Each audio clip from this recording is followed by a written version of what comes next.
Avant de parler des ressources financières, des objectifs de performance ou de parler des objectifs commerciaux, il faudrait miser sur les ressources humaines. C'est elles qui créent de la valeur. Il faudrait développer un concept d'expérience collaborateur. C'est un problème. Les emplois n'ont pas besoin d'être gérés, ils ont besoin d'être inspirés. Bonjour, c'est Miakasissa. Aujourd'hui, nous quittons la Belgique pour se connecter à la Guinée-Conakry à travers M. Barry, qui est mon invité de ce jour pour parler de ressources humaines et surtout d'expérience collaborateur. Qu'est-ce que c'est? Comment développer son entreprise grâce à l'expérience collaborateur? C'est la question principale à laquelle mon invité de ce jour va répondre. Monsieur Barry, bonjour et comment allez-vous? Bonjour, monsieur Nyakasissa. Merci, je vous remercie d'être là. Alors, est-ce que vous pouvez commencer par vous présenter pour ceux qui ne vous connaissent pas et surtout nous dire en quoi vous êtes qualifié pour qu'on vous écoute parler de ressources humaines et surtout d'expérience collaborateur. Alors, merci encore pour l'invitation. Je suis Mamadou Ali Bari, juriste de formation à la base. Je suis spécialiste des ressources humaines, responsable des ressources humaines dans une entreprise, coach emploi, fondateur du site Pro Emploi Guinée et associé gérant de cabinet Pro Emploi. Première question que j'aimerais vous poser, c'est de savoir, je crois savoir que les ressources humaines sont un domaine assez vaste. Qu'est-ce qui vous a motivé de choisir comme thème d'aujourd'hui l'expérience collaborateur? Avant qu'on en vienne à la définition, est-ce que vous pouvez bien me donner les motivations qui ont fait que aujourd'hui vous avez décidé de parler d'expérience collaborateur? Alors, merci encore. Vous n'avez pas sans savoir que dans les entreprises, on parle souvent l'expérience client. Et vous savez, les patrons des entreprises cherchent une seule chose, c'est la performance, c'est le résultat, c'est la richesse. Ceci dit, vous savez que ce sont des concepts de management qui ont été développés depuis des années. Il y a une erreur qui a glissé.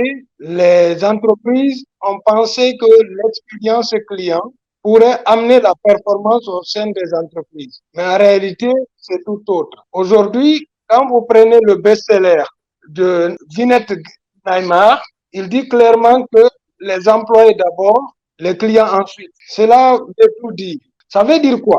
Vous savez, quoi qu'on en dise, ce sont les employés qui créent de la richesse au sein de l'entreprise. C'est eux qui créent de la valeur. Donc, si on ne mise pas sur ces entreprises, ces employés, et qu'on pense aux clients, c'est une erreur. Donc, on a développé ce concept d'expérience client. Après, on est venu au concept expérience collaborateur, mais on a compris que, en réalité, il y a toujours un problème. Donc, finalement, les entreprises ont compris qu'il faut développer le management de l'expérience collaborateur. Pour ne pas dire expérience employée, on reviendra là-dessus. Donc, un peu, si vous voulez, voici le contexte qui m'a amené, en fait, à s'intéresser à l'expérience collaborateur. Très intéressant ce que vous dites. Justement, j'avais une question par rapport à ça. L'expérience client, comment vous faites la classification? L'expérience client, à mon entendement, c'est quelque chose qui est très lié au processus de marketing et de vente. Est-ce que en ressources humaines aussi, est-ce que vous prenez en compte aussi l'expérience client dans les ressources humaines ou est-ce qu'il y a une séparation? C'est-à-dire que l'expérience client au marketing et à la vente et l'expérience collaborateur aux ressources humaines. Ou est-ce qu'il y a un domaine qui inclut l'autre? Comment vous faites cette distinction-là pour que nous aider un peu à se retrouver? Merci beaucoup. En fait, il faut le dire, l'expérience collaborateur s'inspire de l'expérience client. L'expérience client, c'est un concept de marketing. Il est né dans le domaine du marketing. L'objectif est, en fait, de voir quels sont les ressentis, quelles sont les satisfactions en fait du client. Alors, les ressources humaines ont compris aussi qu'il faudrait développer un concept qu'on appelle l'expérience collaborateur pour voir les interactions, relations entre employeurs et employés au sein de l'entreprise, voir dans quelle mesure les employés pourront être les premiers en termes de bien-être et de satisfaction au sein de l'entreprise avant de penser, si vous voulez, aux clients. Donc, nous, RH, au sein des entreprises, nos premiers clients, ce sont les employés, ce sont les salariés. On a parlé de l'expérience collaborateur parce que au sein des entreprises, nous avons les employés, nous avons les prestataires, nous avons les consultants, nous avons les stagiaires. D'accord? Donc, il faudrait que notre démarche prenne en compte tout cet ensemble-là. Sinon, on aurait dû se limiter simplement à l'expérience employée. Mais tout ceci la participe à la création de la valeur au sein de l'entreprise. Donc, c'est un peu ça. Parfait, le contexte est posé, très bien posé d'ailleurs. Et donc maintenant, je vais vous poser la question explicite de savoir qu'est-ce que l'expérience collaborateur, comment vous pouvez expliquer ça pour que même l'entrepreneur qui est dans la rue, qui n'a pas fait de longues études, puisse comprendre ce que c'est que l'expérience collaborateur et pourquoi c'est important pour développer la croissance d'une entreprise. L'expérience collaborateur se définit comme étant l'ensemble des interactions et des ressentis de l'employé tout au long de sa carrière professionnelle au sein de l'entreprise, même après, c'est-à-dire de son recrutement à sa sortie de l'entreprise, même après sa sortie. Alors, en termes simples, en fait, ça veut dire que c'est ce que l'employé vit au sein de son entreprise, auprès de son employeur et auprès de ses collègues, surtout auprès de ses managers au cours de sa vie professionnelle. Donc, ce sont ces ressentis-là. C'est l'expérience qu'on le donne. C'est ce partage quotidien professionnel. C'est ce qu'on appelle ici expérience collaborateur. Excellent. Et vous avez parlé, vous avez un peu imagé le cycle de vie de l'expérience collaborateur pour un employé quelconque. Vous avez dit que ça part du recrutement jusqu'à sa sortie de l'entreprise et même après. J'aimerais un peu comprendre après là, pour moi, c'est pas trop clair. Après, qu'est-ce qui se passe pour que l'expérience collaborateur continue à suivre un employé qui a quitté l'entreprise? Ok. Vous savez, lorsqu'un employé, en fait, est à la retraite, vous comprenez très bien que nous, RH, nous devons avoir un œil, en fait, sur ces personnes qui aillent à la retraite. Il y a des entreprises, en fait, qui développent des projets pour ces employés qui ont servi l'entreprise durant toute leur vie, durant toute leur carrière professionnelle, pour ne pas les laisser comme ça, parce que vous savez comment est la retraite chez nous, surtout en Afrique. Vous savez ce que cela représente. Quand vous perdez le fardeau, vous perdez votre revenu financier et vous vous retrouvez dans des situations difficiles. Il y a des entreprises qui développent des projets, donc pour accompagner en fait ces anciens travailleurs-là pour qu'ils aient une vie meilleure et décente après leur carrière professionnelle au sein de l'entreprise. Pensez qu'avec des idées comme ça, ces anciens travailleurs-là vont oublier l'entreprise? Non, c'est un peu ça. Intéressant. Très, très intéressant. Alors, selon votre expérience sur le terrain, vous venez de définir l'expérience collaborateur. Je vous pose maintenant une question par rapport à votre expérience sur le terrain. Est-ce que vous pensez que l'expérience collaborateur est comprise, est très bien comprise par les chefs d'entreprise tels que vous l'avez décrit? Et est-ce que les entreprises accordent de l'importance à cela de façon à investir dans l'expérience collaborateur pour justement solutionner tous les problèmes autour de cette problématique? Merci beaucoup. Il faut dire que cette question, il y a une problématique. C'est en 2010 que Vinit Nayar, patron du groupe informatique HCL, c'est un homme d'affaires indien, un patron, qui a écrit un célèbre best-seller qui dit les employés d'abord, les clients ensuite. À travers ce concept, il a changé en fait la donne, si vous voulez, sur le renversement du management. Parce qu'avant, on pensait que la satisfaction des clients,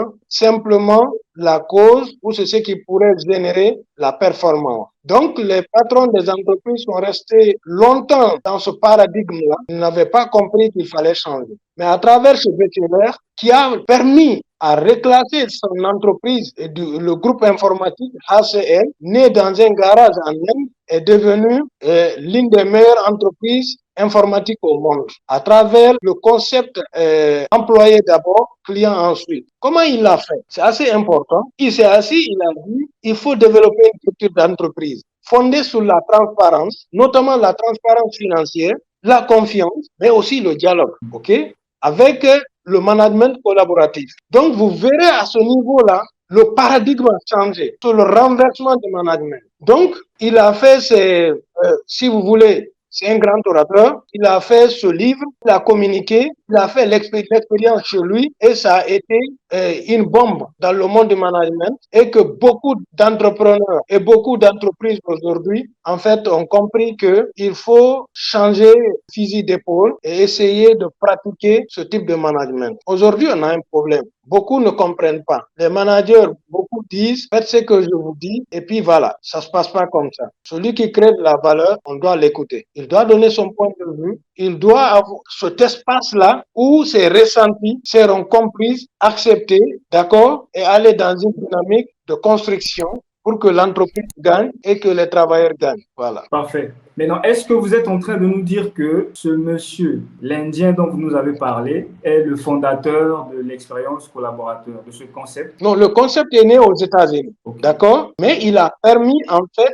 de valoriser à travers une expérience vécue chez lui, d'accord, le concept expérience collaborateur. Moi, je ne saurais pas vous dire quand est-ce l'expérience est née, mais s'il faut revenir sur l'historique du concept expérience collaborateur, il faut partir de l'historique du concept expérience client, parce qu'il s'inspire de ce concept-là. Voilà. Parfait. Maintenant, la question que je posais, c'était de savoir, selon votre expérience du terrain, qu'est-ce que vous constatez dans les entreprises africaines? Est-ce que vous pensez que l'expérience collaborateur est comprise telle que vous l'avez définie?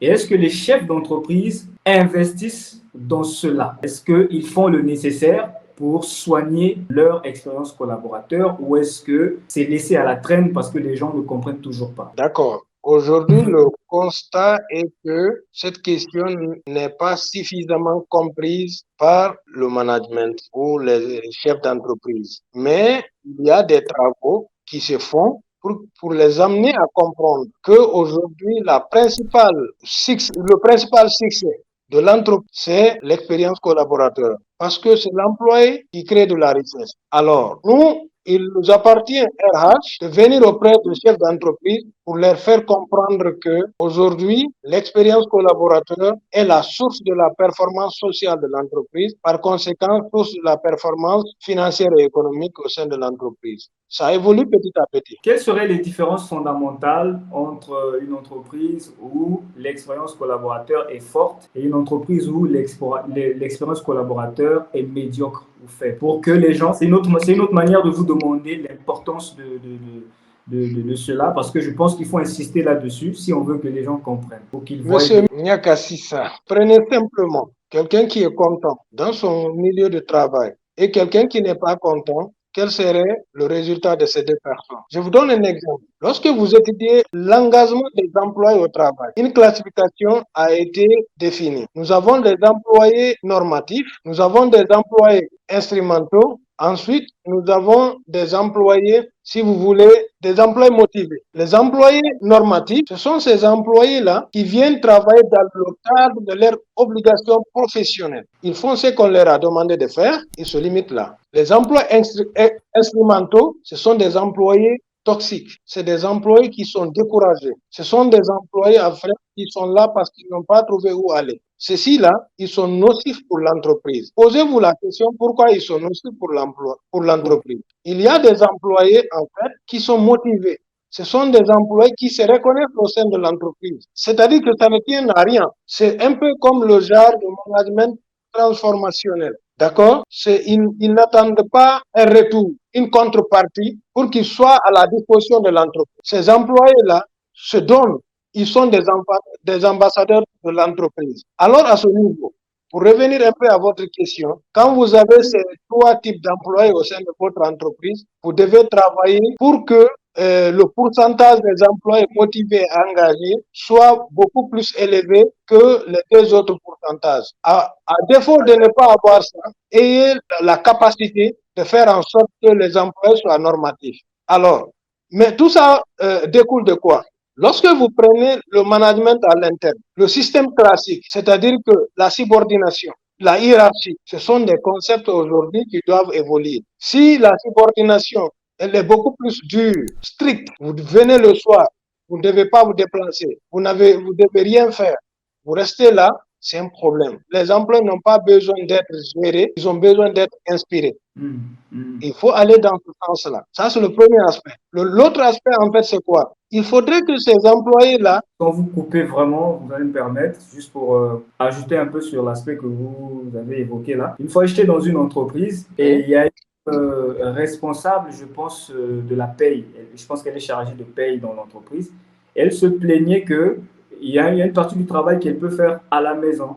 Et là, en fait, elle était partie en vacances. Elle était partie en vacances. On avait dû la rappeler pour venir juste faire un travail, alors qu'elle estime qu'on pouvait le faire à distance. Et donc, cette contrainte-là l'a frustrée, selon ce que j'ai entendu. Donc, ça va un peu avec ce que vous dites. Nous sommes à l'époque du digital. Vous ne pouvez plus tout le temps contraindre les gens à venir au bureau, surtout quand quelqu'un est parti en vacances. On peut mettre en place des systèmes pour permettre aux gens de travailler à distance. Mais il y a des entreprises qui sont encore rigides sur ça et ils frustrent les employés qui finalement peut-être ne vont pas donner les performances qu'il faut. C'était juste pour corroborer avec le point précédent que vous venez d'évoquer. Je vous laisse continuer. Merci. J'attendais de venir sur les leviers de l'expérience collaborateur pour soulever cette question-là du digital. Mais ce que vous dites est extrêmement important. Vous savez, on a tendance à croire que, vite, parce qu'on paye l'employé, on dit souvent que celui qui te paye, c'est ton patron. C'est vrai. Mais il y a un autre aspect qu'on oublie. L'argent que tu payes là, la source, ce revenu-là, cette performance-là, est générée par la prestation de ton emploi. Donc, le juste milieu. Alors, vous comprendrez à ce niveau, aujourd'hui, avec la pandémie que nous avons connue tout récemment, c'est-à-dire le Covid-19, vous avez vu, le management classique a été bousculé. Cette pandémie nous a imposé des modes de travail, des stratégies, d'accord? Et d'où l'avènement du télétravail. Le télétravail a permis aujourd'hui à redonner une certaine liberté à certains travailleurs. En fait, l'équation présence au poste de travail et la performance, le résultat attendu, cette équation elle est forte. Vous pouvez être présent à votre poste de travail du matin au soir sans que vous ne soyez assez performant. Donc, d'où la flexibilité. Il faut trouver une flexibilité dans ce qu'on fait. C'est extrêmement important.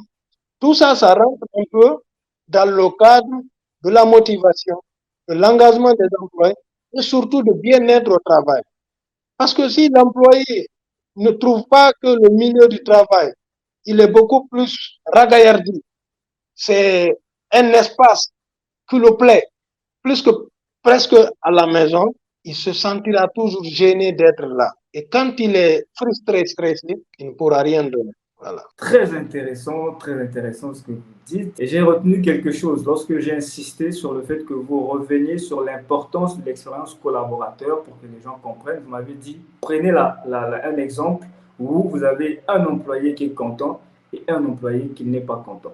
Pour moi, ça résume tout. L'employé qui n'est pas content, c'est difficile qu'il soit performant. Si ça se trouve, s'il n'a pas de valeur forte, il va même rentrer peut-être dans des anti-valeurs et voler avant de se casser. Et quelqu'un qui est content de l'expérience qu'on lui offre va certainement avoir l'ambition de faire plus pour qu'il soit reconnu plus et donc pouvoir contribuer de façon plus pérenne à la performance de l'entreprise. Donc, je pense que ça résume tout quant à l'importance de l'expérience collaborateur dans une entreprise. Maintenant, à vous entendre parler, j'ai comme l'impression que l'expérience collaborateur a un lien fort avec le fait de favoriser l'intrapreneuriat, c'est-à-dire tout ce qui est demandé aux employeurs pour favoriser ce qu'on appelle l'intrapreneuriat peut contribuer à l'expérience collaborateur. Est-ce que vous êtes d'accord avec ça? Je suis d'accord avec vous. Aujourd'hui, quand vous prenez au sein des entreprises, notamment des grosses boîtes internationales, vous avez même des employés, des actions, si vous voulez, au sein du capital de l'entreprise. C'est une façon non seulement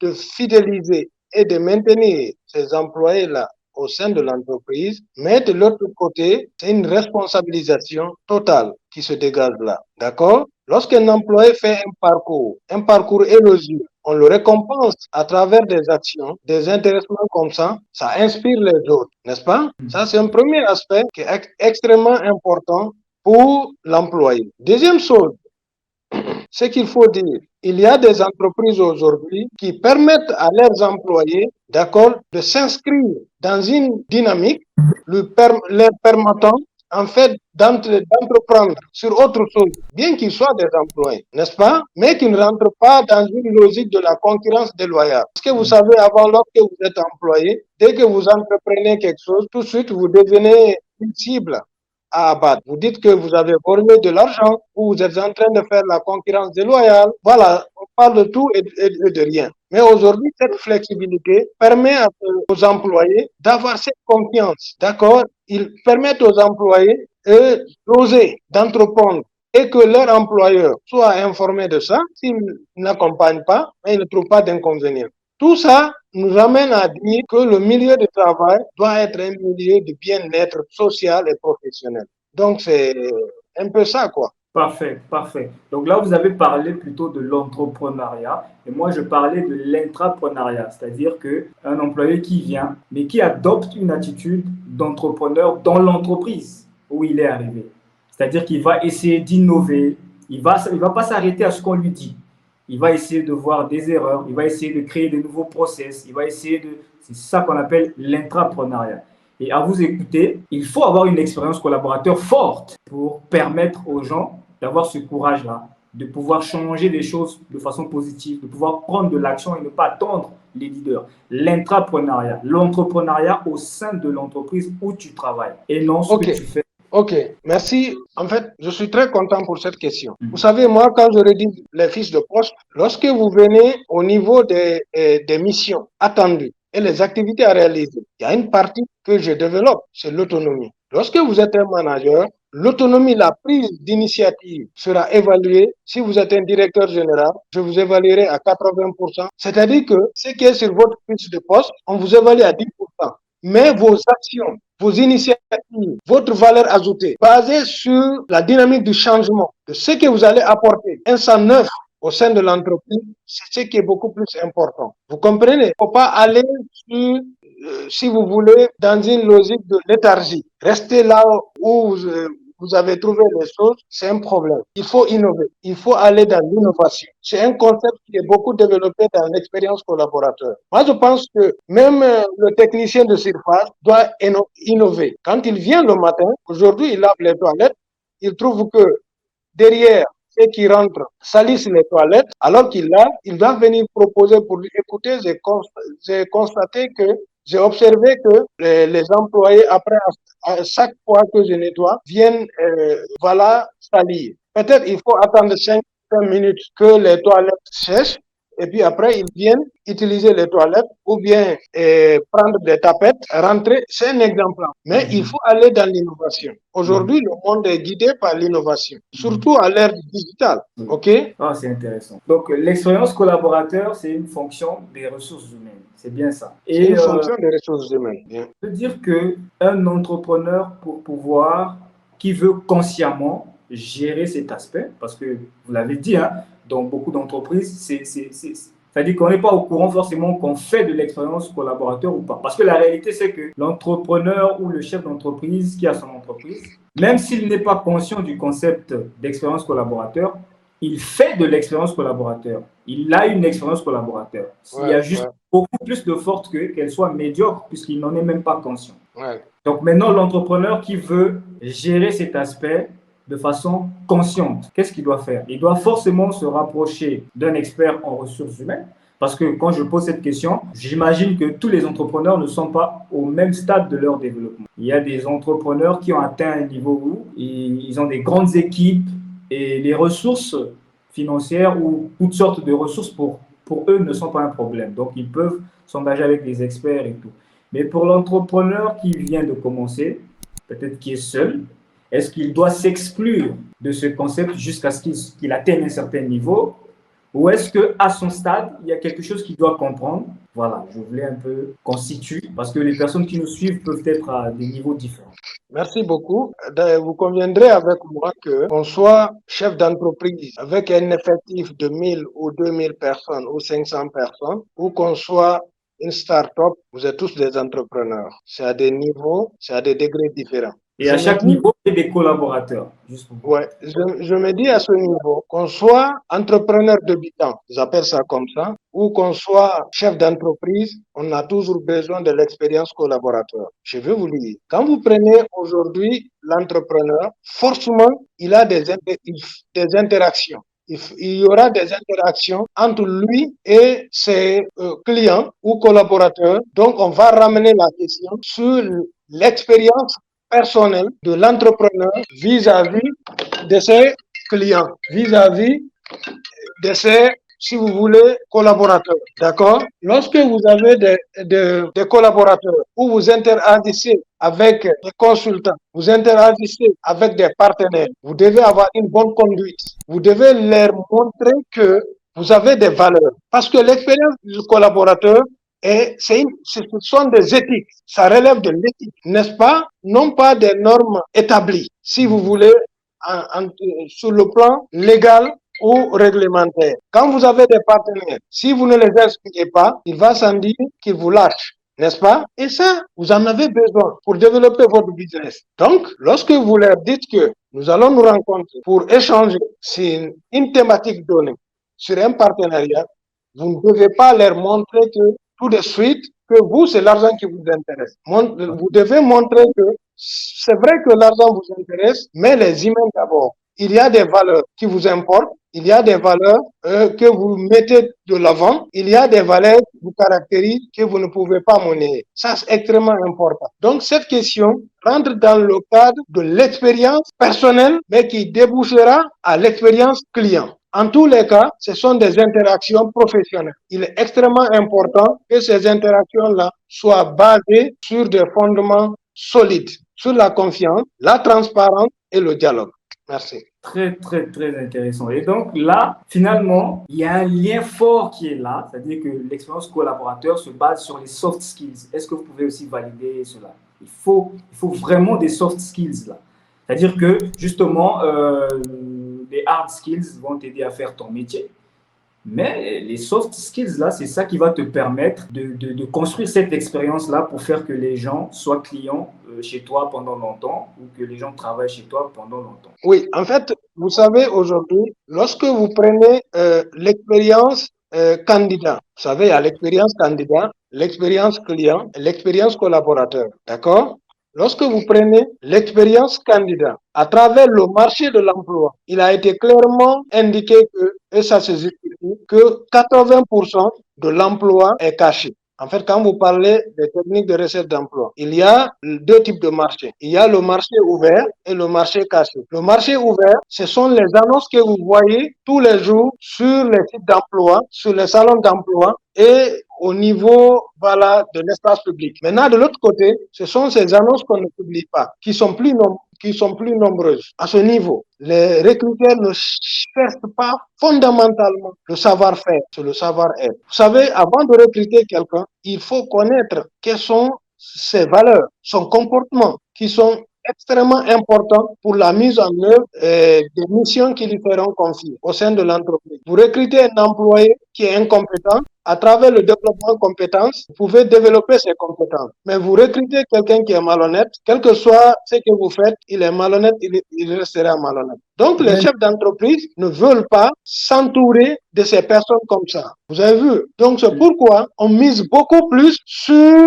les compétences comportementales que sur les compétences, du savoir-faire. Vous voyez aujourd'hui aux États-Unis, avant de recruter quelqu'un, mais on va voir son passé. C'est extrêmement important. Donc, c'est extrêmement important que les compétences comportementales soient mises en avant pour développer votre business et votre expérience collaborateur. En tout cas, c'est un cours magistral. J'ai l'impression de suivre un cours magistral à l'université. Merci. Et quels sont donc les piliers fondamentaux sur lesquels il faut absolument se baser pour garantir la réussite d'un programme d'expérience collaborateur? Merci beaucoup et je pense que c'est une thématique assez intéressante parce que tous les chefs d'entreprise ne cherchent qu'à générer des bénéfices. Et nous, les ressources humaines, nous devons être au milieu pour faire en sorte qu'il y ait une adéquation entre les préoccupations des employés et les besoins des entreprises. C'est extrêmement important. C'est là où nous devons être. À ce niveau, moi, je milite aujourd'hui pour le département du bien-être professionnel et social dans les entreprises, plus que même le département des ressources humaines. Parce qu'on a tendance à confondre où on a tendance à considérer que les hommes sont des ressources. Non, les hommes ont des ressources, pas des ressources. À ce niveau, au niveau des valeurs de l'entreprise, au sein de l'entreprise, il faut développer la culture de l'entreprise basée sur la transparence, la confiance et le dialogue. Si vous me demandez le premier pilier, je vous dirais, c'est la culture d'entreprise, qui n'est autre chose que notre façon de voir les choses et notre façon d'agir au sein de l'entreprise. Exemple, lorsque vous prenez une entreprise, lorsque l'entreprise réalise des bénéfices, il faudrait que les employés sachent que l'entreprise a généré des bénéfices et qu'il y ait des partages ou un partage de bonus pour les emplois. Parce que c'est eux qui ont généré ce bénéfice-là. C'est eux qui se sont mis au travail au cours de l'année. Il faudrait les récompenser. Alors, c'est là où je parle de la transparence, notamment la transparence financière. Donc, la culture d'entreprise doit être fondée sur ces éléments. Deuxièmement, c'est l'onboarding, l'intégration de l'employé. Lorsque vous recrutez une entreprise, il faudrait mettre en place des process lui permettant de s'intégrer rapidement au sein de l'entreprise en l'affectant un guide ou un manager avec le livret de l'employé, d'accord, pour qu'il puisse comprendre réellement comment l'entreprise fonctionne, le rassurer, l'accompagner et mettre un management collaboratif auprès de lui pour qu'à la fin de sa période d'essai, qu'il puisse vraiment se sentir dans un environnement meilleur, lui permettant d'avoir le goût et la volonté de rester au sein de l'entreprise, voilà, et travailler pour cette entreprise-là. Si vous me demandez, je vous dirais que c'est le deuxième levier. Le troisième levier, c'est le management collaboratif. Vous savez, l'expérience collaborateur est venue bousculer la donne, changer le paradigme qui orientait l'entreprise vers le client. OK? Aujourd'hui, l'expérience collaborateur prend le contre-pied de l'expérience client, même s'il s'inspire, d'accord, à l'expérience client. Le concept prend ce contre-pied. Il dit les employés d'abord, les clients ensuite. Donc, l'expérience collaborative, le collaborateur doit être en mesure de cerner les besoins et les préoccupations de ses collaborateurs. Être à l'écoute, développer le sens d'écoute, rassurer ses collaborateurs, leur permettre de s'exprimer, la liberté de ton, qu'ils donnent leur avis et que leurs préoccupations soient prises en compte. Lorsque vous fixez des objectifs, il faut que ces objectifs soient smart. Il faudrait que les employés se sentent accompagnés par leur management. Parce que sinon, ce qui va se passer, ce sont des emplois frustrés et des démissions en cascade. Est-ce qu'on a besoin que les hauts potentiels, que les talents quittent l'entreprise? C'est pourquoi on développe une politique de développement, de fidélisation et de maintien des employés au sein de l'entreprise. Donc, il faudrait faire en sorte que ce type de management soit horizontal, vertical, en tout cas dans tous les sens. Sinon, l'expérience a montré qu'il y a des employés qui démissionnent, qui ne quittent pas l'entreprise, mais ils quittent leur manager. Il faut éviter ça. Ça, c'est le troisième pilier ou levier. Il y a un autre levier, c'est la communication interne. Il faudrait que la communication soit une communication fluide et dans tous les sens. Une communication verticale, une communication horizontale, une communication qui part de la base vers le haut, et du haut vers le bas. Donc, cette communication, elle est extrêmement importante parce que à chaque fois qu'on communique, à chaque fois que les employés sont informés, d'accord, on est dans une mesure d'anticiper sur des supputations, d'anticiper sur des non-dits au sein de l'entreprise. Et ça impacte sérieusement le climat social. D'accord? Si la communication n'est pas bonne, il y a un impact sur le climat social. Donc, il faut communiquer. C'est aussi un autre volet. Aussi, la conduite du changement. Parce que c'est là où les managers sont attendus. C'est d'accompagner les employés dans la conduite du changement. Parce que la conduite du changement, c'est de l'inconnu. C'est un terrain qui n'est pas connu. Lorsque cela arrive au sein de l'entreprise, il appartient aux managers de se mettre devant et rassurer les employés, les former, les accompagner pour qu'ils comprennent les objectifs et le bien fondé du changement. Leur montrer que ce que nous voulons mettre en place, le changement voulu n'est pas contre un employé. Ça, c'est un autre volet. Il y a un quatrième, je ne sais pas, cinquième volet, c'est le développement des compétences des employés. Lorsque vous avez un plan de développement des compétences des employés, ça participe à la fidélisation et au maintien des talents au sein de l'entreprise. OK? C'est extrêmement important. Le développement des compétences des employés. D'accord? Il faudrait le mettre comme une priorité au sein de l'entreprise. Et en dernier essor, nous avons aussi la récompense. Parce que lorsque vous êtes dans une entreprise, vous travaillez, vous avez besoin d'être récompensé. C'est la gestion de votre carrière, la mobilité. D'accord? Il faudrait qu'il y ait des récompenses à travers une progression, à travers une bonne gestion de carrière. Aujourd'hui, vous êtes assistant des ressources humaines. Demain, il faut que vous soyez responsable d'administration du personnel ou développement des compétences.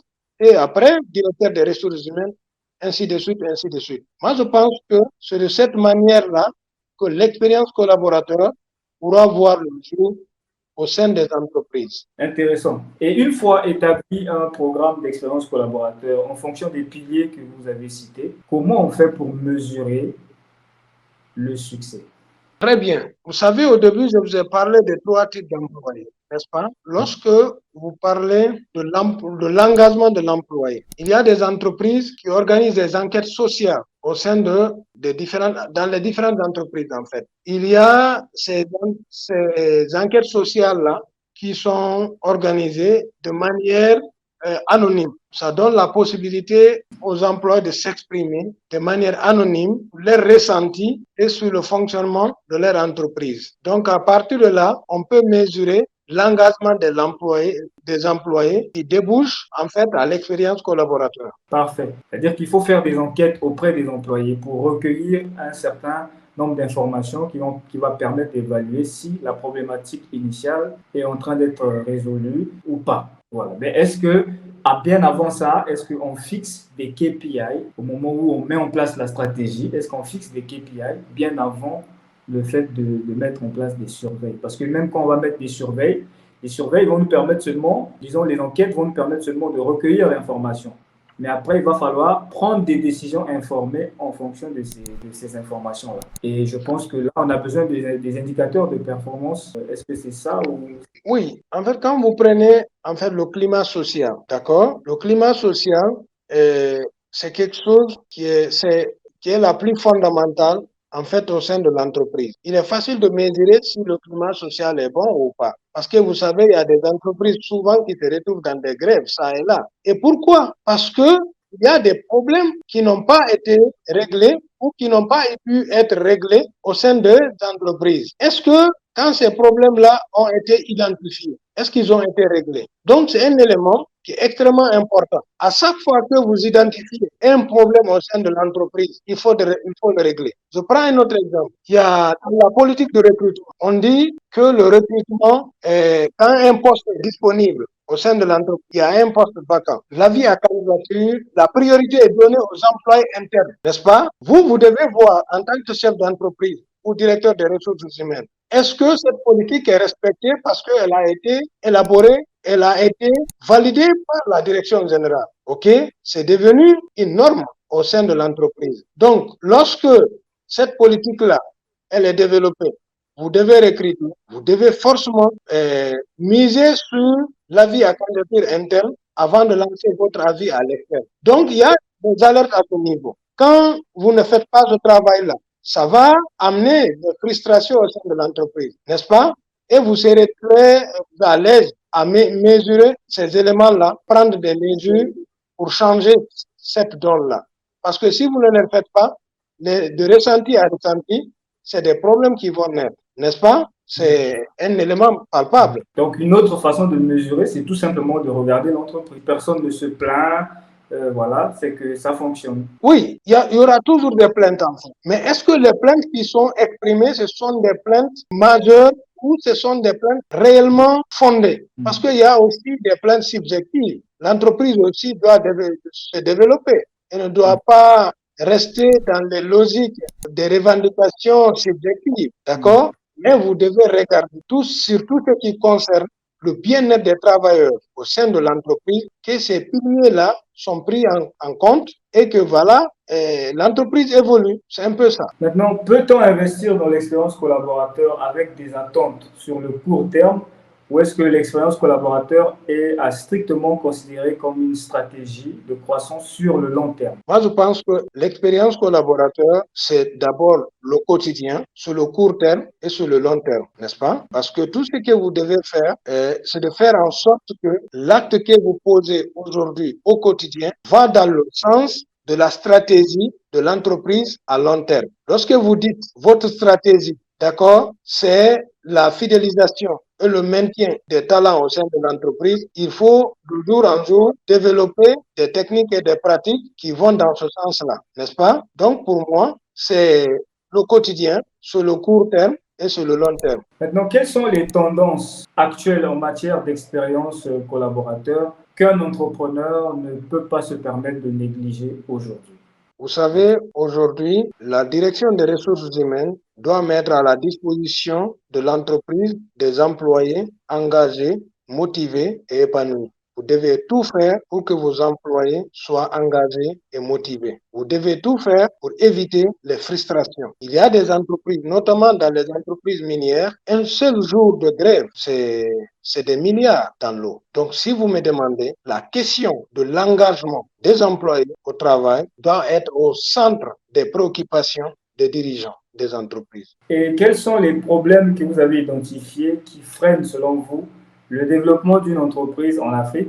Problème n'ayant a priori rien à voir avec l'expérience collaborateur, mais que l'expérience collaborateur pourrait résoudre. Vous savez, en Afrique, on a des problèmes. Ces problèmes résultent du fait que les dirigeants d'entreprise ou les chefs d'entreprise ne comprennent pas que les meilleures ressources au sein des entreprises, ce sont les ressources humaines. Avant de parler des ressources financières ou de parler des objectifs de performance ou de parler des objectifs commerciaux, il faudrait miser sur les ressources humaines parce que c'est elles qui créent de la valeur. Et malheureusement, en Afrique, nous voyons que des chefs d'entreprise misent beaucoup sur l'argent et pas sur les humains. Et généralement, ça crée des problèmes. Je me dis aujourd'hui, avec l'expérience collaborateur, les managers, les directeurs pourront avoir une autre démarche, une autre vision dans la gestion des entreprises et comprendre que les ressources humaines seront et sont au centre du développement de toutes les entreprises. Faute de quoi, il ne peut pas y avoir de protection, il ne peut pas y avoir de compétitivité. Il ne peut rien y avoir sans l'humain. Jean Baudin disait, il n'y a de ressources que d'hommes. Ok, mais qu'est-ce que vous direz à quelqu'un aujourd'hui qui va vous dire que oui, les ressources humaines, c'est bon, mais moi, j'ai l'intelligence artificielle aujourd'hui qui me permet de remplacer plus de 80% de mes ressources humaines. Vous savez, les ressources humaines, en fait, ne sont pas une science exacte. C'est une science humaine, c'est une science pluridisciplinaire qui prend en compte plusieurs facteurs. On ne gère pas les ressources humaines par une intelligence artificielle. Parce que si vous avez affaire seulement à des robots, vous avez affaire à une technologie, d'accord, qui ne prend pas en compte les besoins et les préoccupations des employés, comment est-ce que vous pourrez gérer ces employés-là? Il faudrait échanger avec eux, il faudrait connaître quelles sont leurs préoccupations, il faudrait connaître quels sont les besoins qui se posent là, il faudrait connaître quels sont les ressentis en fait de ces employés pour pouvoir apporter des solutions. Mais l'intelligence artificielle, vous mettez un logiciel en place, ou vous programmez le logiciel, il fait ce qu'il vous a demandé, ce que vous l'avez demandé, et puis voilà. Donc, je pense que les hommes se gèrent par les hommes. Maintenant, les applications, l'intelligence artificielle peut venir faciliter le travail des ressources humaines. Parce qu'aujourd'hui, sans cela, on ne peut pas aussi aller. Mais ça ne peut pas remplacer la tête, d'accord, la réflexion et les valeurs humaines, la chaleur humaine. L'intelligence artificielle ne peut pas remplacer ça. Ok. Donc, je soulignais ce point au moment où, il y a quelques jours, je lisais un article qui disait qu'il y a une intelligence artificielle qu'ils ont créée qui vient de passer un certain nombre de tests qui font que aujourd'hui, même l'intelligence artificielle va commencer à avoir des émotions, ou je sais pas, des trucs comme ça. Et donc, par rapport au test que cette intelligence a passé, on assimile cela aux capacités d'un enfant de 7 ans ou de 8 ans. Et donc, c'est dire que peut-être que dans les années à venir, l'intelligence artificielle sera capable d'être autonome et d'avoir, de ressentir. Je ne sais pas, en tout cas, l'avenir va nous éclairer là-dessus. On va continuer sur notre thématique. Vous avez parlé de beaucoup de choses. Vous avez déjà donné beaucoup d'erreurs que les chefs d'entreprise commettent en Afrique pour ne pas justement bénéficier d'une bonne expérience collaborateur et développer leurs entreprises. Mais si je vous demandais encore tout de suite, est-ce que vous pouvez citer les erreurs les plus graves que les entreprises commettent en matière d'expérience collaborateur et comment les corriger pour redresser l'entreprise et générer de la croissance? Que me répondiez-vous? Sur le manque de transparence, ça c'est un problème, le manque de transparence. Vous savez, il y a des chefs d'entreprise. Bon, moi, je suis gestionnaire des ressources humaines. Hein, et il faut être au milieu. Je ne suis pas là pour taper sur les chefs d'entreprise. C'est un constat, en fait. Si on parlait aujourd'hui des obligations des travailleurs, j'allais aussi vous parler d'un certain nombre de choses. Mais l'expérience collaborateur, justement, vise l'expérience que le candidat, pardon, l'employé va vivre au sein de son entreprise. D'accord? Et ça, c'est au profit de son employeur. Alors, ces erreurs, je disais que c'est le manque de transparence. Vous savez, il y a de ces entreprises, le top management se trouve toujours dans une logique pour te dire que ça ne va pas au sein de l'entreprise. Ça crée déjà un problème, une sorte de stress permanent dans la tête des employés parce qu'ils se disent que l'emploi n'est pas sécurisé. À tout moment, tout peut arriver. D'accord? Et ça ne rime pas avec l'expérience collaborateur.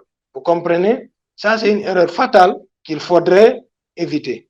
Parce que si l'employé est conscient, on le dit que ça ne va pas, toujours ça ne va pas, l'entreprise a des difficultés, même si elle n'est pas dans des difficultés, il va passer tout son temps, une bonne partie de son temps, s'il n'arrive pas à avoir le temps de sortir et aller chercher de l'emploi, à passer sur le net pour chercher des offres d'emploi, se connecter avec les amis, avec son réseau pour chercher de l'emploi. C'est une perte pour l'entreprise. Il faut éviter cela, n'est-ce pas? Donc, il faudrait qu'il y ait une transparence dans la gestion, à tous les niveaux. L'autre erreur qu'il faille éviter, c'est le type de management. Il faut mettre en place un management collaboratif. C'est-à-dire qu'il faut sortir des dédales de la pyramide organisationnelle qui dit que le lien hiérarchique, en fait, c'est un lien rigide. Il faut sortir de cette logique de rigidité. Il faut être dans une logique où le management, il est souple. Il y a de ces employés qui ont de très belles idées, mais il faudrait leur donner la chance d'exprimer ces idées et prendre des initiatives. Parce que s'ils prennent des initiatives, vous leur demandez pourquoi vous avez fait ça, alors que ces initiatives-là pourraient aider l'entreprise dans le sens de la performance de l'entreprise, plus que les politiques et les procédures qui sont disponibles là, et qu'on ne capitalise pas cette expérience-là, c'est un problème. Donc, il faut être flexible. Il faut qu'il y ait une flexibilité. Parce que sinon, il y a des employés qui vont aussi partir. Peut-être que c'est des hauts potentiels, c'est des talents. Je me dis, il faut éviter aussi le management rigide. Il faut bousculer un peu cette façon de travailler. Ce type de management, il faut bousculer ça. Et je dirais, il faut éviter aussi de faire en sorte qu'il y ait une certaine injustice au sein de l'entreprise. Il faudrait que la récompense soit basée sur le mérite. Lorsqu'il y a deux poids, deux mesures, les uns sont bien récompensés et que ces récompenses-là ne sont pas basées sur des logiques assez claires et nettes, sur les politiques et les procédures de l'entreprise, sur le mérite de chaque employé, c'est un problème. Le sentiment d'injustice, c'est un problème. Donc, je dirais que ce sont des choses qu'il faut éviter au sein de l'entreprise. C'est vraiment un excellent échange là. Qu'est-ce que vous pouvez laisser à l'auditeur qui vous suit? C'est-à-dire que s'il a tout oublié de la discussion qu'on est en train de faire, qu'est-ce qu'il doit retenir de cet échange sur l'expérience collaborateur? Merci beaucoup. Ce qu'il doit retenir, ce que l'auditeur doit retenir ici, l'expérience collaborateur est venue changer le paradigme de management en ce qui concerne l'expérience client. C'est une sorte d'inversement en fait du type de management qui disait que l'expérience client est la seule source ou c'est la source de la performance organisationnelle. Avec Vinette Ryan, à travers son best-seller, il a montré que l'expérience collaborateur est la meilleure politique, est la meilleure vision qu'il faille développer pour générer la performance organisationnelle. Parce que l'employé qui crée la valeur, il faudrait le mettre dans les bonnes conditions. Donc, il faut penser à celui qui crée la valeur, à celui qui produit la richesse avant de penser au client.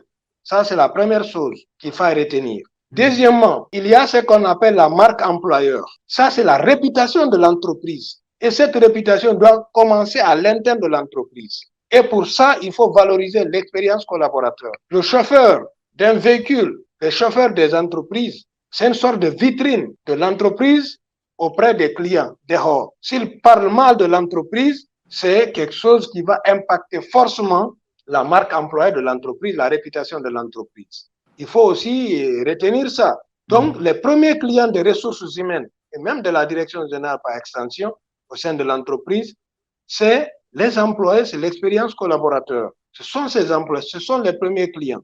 Il faudra le retenir. Et l'autre chose, en termes de levier, ce qu'il faut retenir, c'est la transparence.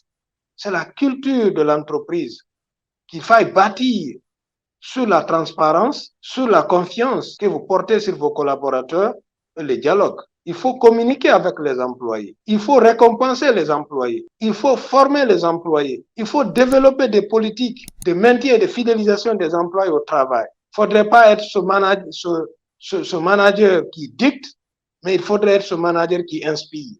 Lorsque vous êtes manager, vous n'êtes pas leader, vous aurez des problèmes, d'accord, à créer de la valeur au sein de votre entreprise. Donc, soyez ce manager qui inspire et non pas ce manager qui dicte. Donc, l'auditeur qui m'écoute, en 2 mots, c'est ce que je pourrais le dire. Soyez un manager qui inspire. C'est juste passionnant. Maintenant, j'aimerais vous poser une autre question. Est-ce que, en dehors de ça, est-ce qu'il y a un process que vous pouvez proposer là tout de suite, qu'un entrepreneur qui écoute peut dès aujourd'hui élaborer et mettre en pratique pour améliorer son expérience collaborateur? Qu'est-ce que vous pouvez lui dire?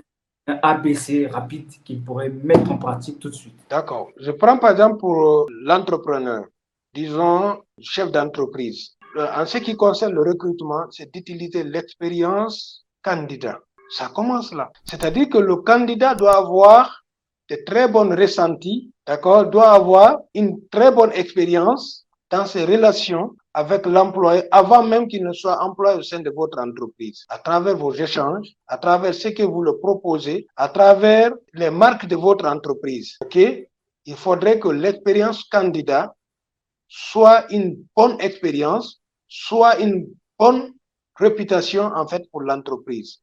Lorsque vous recrutez un candidat, ayez toujours le bon sens en fait de l'écouter, ayez le bon sens de développer des politiques de recrutement qui vont dans le sens, en fait, d'amener ce candidat, qu'il retienne quelque chose de très bon, en fait, de votre entreprise, même s'il n'est pas recruté. Donc, je dirais, pour les entreprises, je prends juste cet exemple-là, c'est l'expérience candidat. Il faudrait faire en sorte que l'expérience candidat soit une bonne politique, soit viable au sein de votre entreprise.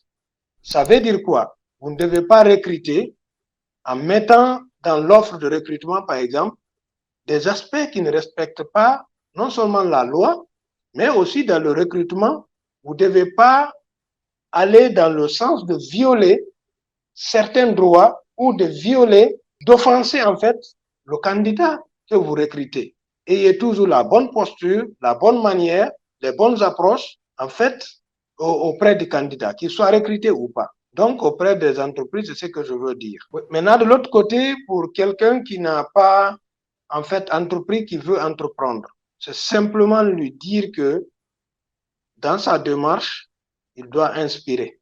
Il doit inspirer les gens avec lesquels il travaille. Ces interactions doivent aller dans le sens de donner la confiance à ses partenaires, à ses futurs partenaires, et donner une bonne impression de votre personne à travers votre branding personal branding, et faire en sorte que ceci-là ait confiance en vous et qu'il puisse vous rappeler demain pour d'autres échanges. Donc, il faudrait la confiance et il faudrait inspirer et non imposer. Personal branding, encore une autre notion qui n'est pas très bien comprise aussi dans le paysage entrepreneurial africain.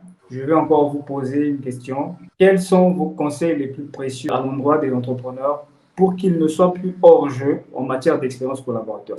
Je suis sûr que vous avez déjà répondu à ça, mais je pose encore parce que je sais que nombreux ne sont même pas conscients que cette notion existe. Donc, il peut être important pour nous de reformuler de plusieurs façons. Des conseils pratiques maintenant. Des conseils pratiques. Vous savez, monsieur Miyakasisa, j'y arrive. Hein? Bravo. Ouais. On dit souvent, pour se retrouver, il faut savoir se quitter, n'est-ce pas? Ça, c'est quelque chose qui est connu de tous. Et qu'est-ce qu'on veut dire par là? Lorsque vous rencontrez une personne, vu que c'est des conseils pratiques, vous rencontrez une personne, à l'image de cette rencontre-là entre vous et moi, ce qu'on est en train de développer entre nous est basé sur une question de confiance mutuelle, n'est-ce pas? Oui, c'est extrêmement important. Donc, lorsque vous interagissez avec les gens, avec les humains, avec les collaborateurs, la simple chose que vous puissiez leur donner, d'accord, c'est la bonne impression. La seule chose que vous pourriez leur donner, c'est de montrer que vous êtes disponible pour eux et que tout ce que vous pourriez faire pour leur bien-être professionnel et social, c'est une préoccupation pour vous. Préoccupez-vous de leurs problèmes que de vos propres problèmes. Lorsque vous le faites, c'est une expérience collaborateur ou une expérience relationnelle, si je peux le dire comme ça, que vous êtes en train de donner aux autres. D'accord? Je parlerai même expérience relationnelle que vous êtes en train de donner aux autres. Est-ce que dans ces conditions-là, ces personnes-là ne reviendraient pas vers vous? Ils vont toujours vous garder ici au cœur. Mais sans cela, rien. Donc, il faut être à mesure de se préoccuper des autres, leur donner le maximum de vous-même, faire en sorte que leurs problèmes soient vos problèmes et que vous êtes prêts à tout faire pour les satisfaire. Je pense que si cela va dans ce sens-là, vous seriez un leader qui inspire et derrière vous, ne soyez pas étonnés que beaucoup de personnes viennent vous suivre. Voilà. Parfait. Et donc, j'entends souvent aussi parler d'un concept dans les ressources humaines. On parle de management axé sur l'humain. Je pense que c'est bien de ça aussi que vous avez parlé. En fait, bien sûr. Vous savez, je vous ai dit que, en fait, il y a un auteur qui disait que prenez toutes mes ressources et laissez-moi mes ressources humaines. N'est-ce pas? En fait, vous pouvez, une entreprise peut tout perdre. Peut perdre ses ressources financières. Vous savez, quand il y a un incendie, on dit souvent, oui, il y a eu des dégâts matériels, mais heureusement, il n'y a pas eu de perte en vie humaine. Vous pouvez tout perdre. Mais si vous avez les ressources humaines compétentes, capables de relever des défis, vous aurez tout. Mais lorsque vous perdez ces ressources humaines-là, vous n'aurez rien. Et à un moment donné, quand vous avez un business, vous seriez assez petit pour porter tous les objectifs, n'est-ce pas? Donc, prenez-moi toutes les ressources, laissez-moi mes ressources humaines, je pourrais construire d'autres ressources financières à travers des objectifs de performance bien ficelés, à travers la motivation de mes collaborateurs. Monsieur Barry, un autre aspect que vous aimeriez aborder concernant l'expérience collaborateur et que mes questions ne vous ont pas permis d'aborder. Oui, je pense qu'on a tout parlé, sauf je voulais dire ceci, que les directeurs des ressources humaines doivent tout faire parce que c'est pas facile. On pense au sein des entreprises que la direction financière ou les autres directions sont les directions en fait qui doivent être les premières à être écoutées. Et aujourd'hui, la tendance est tout autre. Aujourd'hui, avec le développement accéléré de la technique et de la technologie, avec tous ce type de changements que nous connaissons, la direction des ressources humaines est devenue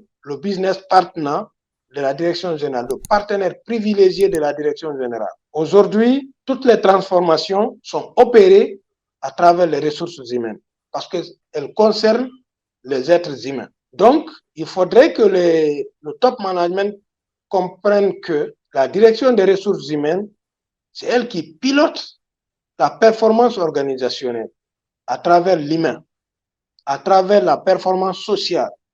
Et pour cela, il faut définir des politiques adaptées.